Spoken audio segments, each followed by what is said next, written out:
From Ivory Tower Populism, this is video 15. This topic is about the controversy of using public vouchers for religious groups. There is currently a controversy with public vouchers going to religious schools.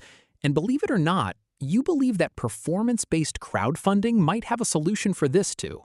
Here's the central problem. If school districts want to provide vouchers for private schools that include religious schools, some groups will sue because that violates the Religious Establishment Clause of the First Amendment. If they exclude those religious schools, they will get sued by religious groups because that violates the Religious Prohibition Clause, termed the Free Exercise Clause. You get sued either way, and both camps believe that only they are right. For example, let's take the Supreme Court case Carson versus Macon, Maine's Tuition Assistance Program, dated June 21, 2022. The majority opinion emphasized the importance of religious freedom. They thought that Maine's restrictions on tuition assistance for religious schools violated the Free Exercise Clause of the First Amendment. They argued that the state should not discriminate against religious schools when providing educational funding, as this would infringe upon the rights of parents to choose religious education for their children, if they want.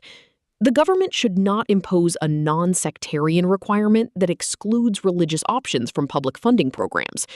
Bottom line, the government would be prohibiting parents from using financing for religious schools against the wishes of those parents. However, dissenting opinions argued that the Establishment Clause was the real issue, and that the majority opinion emphasized the Free Exercise Clause too much while neglecting the Establishment Clause. Preventing government endorsement of religion is paramount. They expressed concern that courts requiring Maine to fund religious schools would lead to state support for religious indoctrination, undermining the separation of church and state. Bottom line, the government would be forcing taxpayers to fund religious instruction against the wishes of those taxpayers. Actually, maybe both sides are right.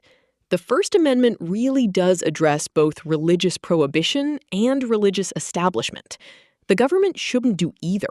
They should not promote a particular religion or religion in general, nor should they prohibit a particular religion or religion in general. The conflict then arises when the government pays for so many things directly. So instead, taxpayer investors could be connected directly to students and families on a peer-to-peer basis, like crowdfunding, namely performance-based crowdfunding. First, educational institutions, religious or not, would underwrite income share agreements for their own graduates, becoming investment opportunities. Second, individual workers direct their payroll withholdings into the institutions of their choice. Third, the return for these taxpayer investors comes from job placement, where employers pay the return. Now families have the option to attend religious organizations or not. Taxpayers have the option to fund religious organizations or not. The government itself isn't prohibiting or establishing. Dilemma solved.